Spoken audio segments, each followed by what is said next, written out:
Start date है आज की 9 अक्टूबर 2021 और आज जो था वो इवनिंग सेशन में एक पेपर कंडक्ट किया गया था जिसका नाम था junior office assistant training at W3 level. इसका पोस्ट कोड जो था वो था 843 इसका पोस्ट कोड था। तो इसका कंप्लीट जीके का सेक्शन जो है हम डिस्कस करेंगे 843 पोस्ट कोड का। इससे पहले जो मॉर्निंग सेशन में पेपर हुआ था उसका भी हमने एक सेक्शन एक पार्ट अभी तक डिस्कस कर दिया है जो आपको मिल जाएगा। तो क्वेश्चन नंबर 88 से स्टार्ट करते हैं। एचपीजी की तो लगभग डिस्कस की हुई थी। Siul is a tributary of which river, तो सियूल रावी की सहायक नदी है, ऑप्शन ए सही आंसर है। Which is the largest artificial lake of Himachal Pradesh, यहाँ पर आर्टिफिशियल लेक पूछा है तो गोविंद सागर झील आर्टिफिशियल लेक है, लार्जेस्ट हिमाचल प्रदेश की। Chabutra hills are located in which district of Himachal Pradesh, Chabutra hills जो है वो हमीरपुर में स्थित है, ऑप्शन बी सही आंसर है। Kaleshwar fair is celebrated in which district of Himachal Pradesh, ये जो कालेश्वर मेला है हिमाचल प्रदेश के किस डिस्ट्रिक्ट में लगता है। तो अगर कालेश्वर मेले की बात की जाए तो कालेश्वर मेला जो है वो कहाँ पर लगता है, ये कांगड़ा में लगता है, ऑप्शन ए इसका सही आंसर है। उसी तरह क्वेश्चन नंबर 92 में पूछा गया था Bhabha valley is located in which district of Himachal Pradesh, ये जो भाभा घाटी है ये हिमाचल प्रदेश के किस जिले में स्थित है, तो किन्नौर जिले में स्थित है, ऑप्शन ए सही आंसर है। सांगला भावा ये सब वैलीज हमने कई बार पढ़ी थी। 93 देखिए Bhunda festival is celebrated in which district of Himachal Pradesh, तो भुंडा त्यौहार जो है वो कहाँ पर मनाया जाता है, ये ऑप्शन सी निर्मंड कुल्लू में मनाया जाता है, ऑप्शन सी सही आंसर है। Shringla mountain peak is located in which district of Himachal Pradesh, Shringla पर्वत चोटी हिमाचल प्रदेश के किस जिले में स्थित। जब भी लाहौल स्पीति की चोटियाँ आती थी तब हम श्रृंगला माउंटेन चोटी के बारे में पढ़ते थे, ऑप्शन सी सही आंसर है। Bhai Hriday Ram a famous personality belong to which district of Himachal Pradesh, तो भाई हृदय राम ये तो अभी हमने विद इन 1 वीक ही जो था एक हफ्ते के अंदर अंदर क्वेश्चन डिस्कस किया था, ये मंडी से संबंध रखते हैं, ऑप्शन डी सही आंसर है। Sari princely state was founded by which ruler of Himachal Pradesh, तो सारी राजसी राज्य की स्थापना जो था वो मूलचंद के द्वारा की गई थी, ऑप्शन ए सही आंसर है। जब भी सारी रियासत की स्थापना हुई तो हमने ये पढ़ा था। Kunihar dominion was located at which place in Himachal Pradesh, तो कुनिहार अधिराज्य की राजधानी पूछी गई है कैपिटल, तो इसकी कैपिटल जो है वो हाटकोटी में है, ऑप्शन ए सही आंसर है। जब भी कुनिहार की बात होती थी तो इसके संस्थापक कौन है, तो कौन है इसके संस्थापक, इसके संस्थापक हैं राजा अभोज देव ने इसकी स्थापना की थी और हाटकोटी में इसकी राजधानी थी। इसके जो अंतिम शासक थे वो कौन थे, वो थे राजा हरदेव सिंह, ये सब हमने पढ़ा था। 98 देखिए old name of Shimla was, तो शिमला का पुराना नाम ये शिमला होता है, ऑप्शन ए सही आंसर है। पता नहीं क्या क्वेश्चन पूछ लिया था इन्होंने अजीब सा। 99 में पूछा था Shivalik mountain peak are popularly known है, तो शिवालिक पहाड़ी को जो था आमतौर पर किस नाम से जाना जाता है, तो शिवालिक और धौलाधार, धौलाधार को मौलाक पर्वत कहते हैं, शिवालिक को मेनाक पर्वत कहते हैं, ऑप्शन ए जो है वो सही आंसर है। मौलाक पर्वत शायद हमने इससे पहले जो पेपर हुआ था वहाँ पर भी पूछा गया था। 100 में पूछते हैं Maharaja Ranjit Singh appointed which of the following as the governor of Kangra hills, Maharaja Ranjit Singh ने निम्नलिखित में से किन्हें जो था वो कांगड़ा पहाड़ियों का गवर्नर नियुक्त किया था, तो देसा सिंह मजीठिया को किया गया था, ऑप्शन सी देसा सिंह मजीठिया सही आंसर है, इसका सही आंसर है। 101 में पूछा गया है Rora hydroelectric project is constructed on which river, तो ये जो रोरा पनविद्युत परियोजना है ये किन्नौर में स्थित है, जबकि किन्नौर में स्थित है। रोरा खुद भी एक खड्ड है, ये सतलुज की सहायक है, ऑप्शन डी इसका सही आंसर होगा, सतलुज इसका सही आंसर है। आगे पूछा गया है 102 में अजंता ऑफ हिमालयस किसको कहा जाता है, तो अजंता एलोरा के बारे में हमने कई बार पढ़ा है, ऑप्शन बी ताबो मोनेस्ट्री को कहा जाता है। अगर अच्छा एक और बात, अगर अभी तक आपने टेलीग्राम इंस्टाग्राम फेसबुक पर हमें ज्वाइन नहीं किया तो इनका सभी का लिंक नीचे डिस्क्रिप्शन बॉक्स में दिया गया है, और बाकी हमें सब्सक्राइब कर दीजिए ताकि आपको आने वाली नोटिफिकेशन मिलती रहे। आगे पूछा गया है करंट अफेयर का क्वेश्चन, 3 करंट अफेयर के क्वेश्चन थे। Longest serving female chief minister यहाँ पर बतानी है इंडिया की अप टू मई 2021, तो ये है शीला दीक्षित, ऑप्शन डी जो है वो सही आंसर है। 104 में पूछा गया है Mayflower 400 which was in news recently, तो ये किससे संबंधित है, ये आर्टिफिशियल इंटेलिजेंस शिप से संबंधित है, ऑप्शन बी सही आंसर है, आर्टिफिशियल इंटेलिजेंस शिप है ये एक। आगे 105 में पूछा गया है Putola Nach which was in news recently is the traditional string पपर्टी art of which Indian state, तो ये असम का है जो पुटोला नाच है, ऑप्शन ए इसका सही आंसर होगा। आगे रीजनिंग का क्वेश्चन है, रीजनिंग में पूछा गया है अगर फुटवेयर कॉबलर से रिलेटेड है तो फर्नीचर किससे रिलेटेड होगा, तो जूता अगर मोची से संबंधित है तो वैसे ही फर्नीचर कारपेंटर से रिलेटेड होगा, ऑप्शन सी जो है वो सही आंसर है।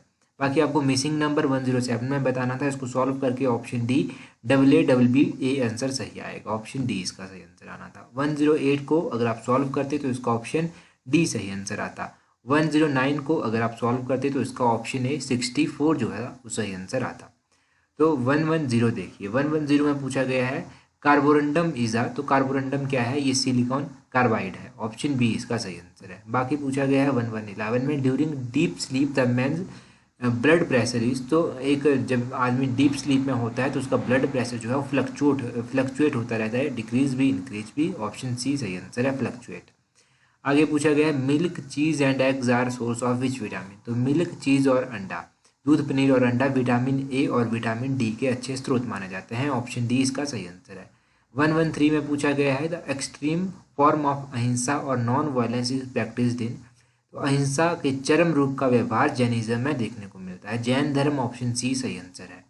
आगे 114 में पूछा गया है Chandragupta Maurya overthrown the power of Nanda that, तो चंद्रगुप्त मौर्य ने नंद के अधिकार को मगध में समाप्त कर दिया था। ऑप्शन डी मगधा जो है वो सही आंसर होगा। 115 में पूछा गया है who was the last Mughal emperor to sit on the peacock throne, तो मयूर शासन पर बैठने वाले अंतिम मुगल सम्राट कौन थे। मयूर शासन पर बैठने वाले अंतिम मुगल सम्राट जो था वो मोहम्मद शाह थे। ऑप्शन सी मोहम्मद शाह इसका सही आंसर होगा। Albuquerque captured Goa from the ruler of, तो अल्बुकर्क ने गोवा को जो था वो किससे अधिग्रहण किया था इसका, तो बीजापुर के शासकों से किया था। ऑप्शन ए इसका सही आंसर। ये क्वेश्चन पहले भी पूछा गया है, हमने पहले भी डिस्कस किया है। 117 में पूछा गया है Gandhi ji started Satyagraha movement in 1919 in protest against था, तो गांधी जी ने 1919 में जो सत्याग्रह आंदोलन चलाया था ये रॉलेट एक्ट के विरुद्ध चलाया था। रॉलेट एक्ट ऑप्शन सी सही आंसर होगा, एनेक्टमेंट ऑफ रॉलेट एक्ट। आगे 118 में पूछते हैं the first Indian council act was passed in, तो पहला जो भारतीय परिषद अधिनियम था वो 1861 में पास हुआ था। ऑप्शन सी इसका सही आंसर होगा। आगे 119 में पूछा गया है the president can make laws through ordinance, तो राष्ट्रपति अध्यादेश से कानून बना सकता है during the recess of parliament, संसद के अवकाश के दौरान। ऑप्शन सी जो है वो सही आंसर है। 120 में पूछते हैं the vice president is eligible for री इलेक्शन और बाय, तो उपराष्ट्रपति जो है उस सम्मेलन से पुनर्निर्वाचन में के पात्र हैं। कन्वेंशन इसका सही आंसर होगा। Option B. आगे पूछा गया है कि 8th 5 year plan covered which period, तो ये जो 8वीं पंचवर्षीय योजना थी इसका कार्य कब से लेकर कब तक था, इसको तो इसका जो कार्यकाल था वो 1992 से लेकर 1997 के बीच का था। ऑप्शन डी सही आंसर है। 5 ईयर प्लान के बारे में हम बहुत बड़ा है हमने, तो आपको पता होगा national adult education program was launched on, तो राष्ट्रीय वयस्क शिक्षा कार्यक्रम कब आरंभ किया गया था, ये 2 अक्टूबर 1978 को स्टार्ट किया गया था। ऑप्शन सी सही आंसर है। 123 में पूछते हैं the goal of monetary policy do not include, तो आर्थिक नीति के लक्ष्य में सम्मिलित नहीं है, कौन सा नहीं है, फुल एम्प्लॉयमेंट। ऑप्शन सी जो है सही आंसर है, ये इसमें इंक्लूड नहीं होता है। जो नया चैनल हमने सब्सक्राइब किया है ना उसका लिंक भी नीचे डिस्क्रिप्शन बॉक्स में दे दिया है, उसमें भी हमें सब्सक्राइब कर लें ताकि इंटरेस्टिंग स्टोरीज आपको मिलती रहें। 124 में देखिए क्या पूछा गया, solar eclipse occur when moon comes between sun and earth, जब मून जो है वो सन और अर्थ के बीच में आ जाता है। ऑप्शन सी सही आंसर है। ये क्वेश्चन भी हमने कई बार पढ़ा है, सोलर एक्लिप्स लूनर एक्लिप्स के बारे में।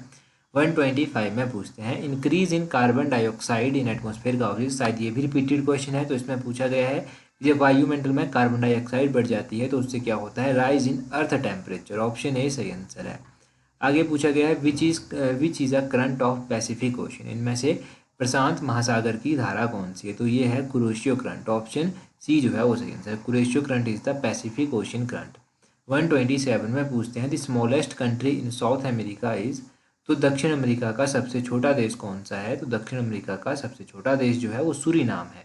ऑप्शन बी जो है वो सही आंसर है, साउथ अमेरिका की स्मॉलेस्ट कंट्री सूरीनाम।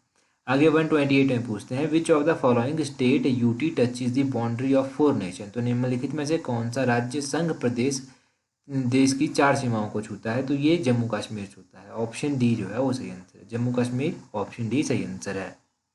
देखो ये क्वेश्चन है स्क्रैप भी हो सकता है क्योंकि अब तो जम्मू कश्मीर यूटी बन गया है, यूटी के साथ साथ लद्दाख भी बन गया है, तो देखते हैं किस तरह से प्रायोरिटी दी जाती है इस क्वेश्चन को। 129 में पूछते हैं lignite is found in India in, तो भारत में जो है वो भूरा कोयला पाया जाता है, कहाँ पर पाया जाता है, ये निवेली में पाया जाता है। ऑप्शन डी इसका सही आंसर होगा। आगे एंटोनियम पूछा गया है ल्यूसियस का, तो इसका एंटोनियम होता है सार। ऑप्शन बी इसका सही आंसर होगा। 131 में पूछते हैं वन वर्ड सब्स्टिट्यूशन किसका है, वन हु कंपाइल्ड डिक्शनरीज, तो वन हु कंपाइल्ड डिक्शनरीज उसको क्या कहते हैं, लेक्सिकोग्राफर कहते हैं उसको। ऑप्शन सी लेक्सिकोग्राफर सही आंसर है। आगे फिल इन द ब्लैंक्स है, इसमें पूछा गया है द पैसेंजर्स आर काउजेंट, यहाँ पर होगा against pickpockets. Option B सही आंसर है। 133 में पूछते हैं meaning of idiom to carry the coat to Newcastle is, तो to carry the coat Newcastle is इसका मतलब होता है to do unnecessary things. Option C जो है वो सही आंसर होगा 133 का। 134 में पूछते हैं कुशलता का पर्यायवाची क्या होता है, तो कुशलता का पर्यायवाची दक्षता होता है, ऑप्शन ए सही आंसर है। 135 में पूछते हैं देश का विशेषण बताइए, तो देश का विशेषण अगर आपसे पूछा गया है तो देशीय होगा, ऑप्शन बी सही आंसर है।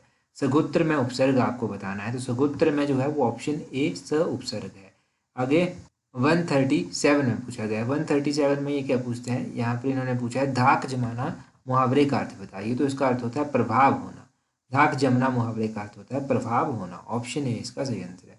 तो ये सब क्वेश्चन हमने डिस्कस किए, 50 क्वेश्चन थे मोस्ट प्रोबेबली, तो ये सभी हमने डिस्कस कर लिए। होपफुली वीडियो आप लोगों के लिए हेल्पफुल रही होगी। So that's all for today. Thank you very much for watching and listening it very patiently.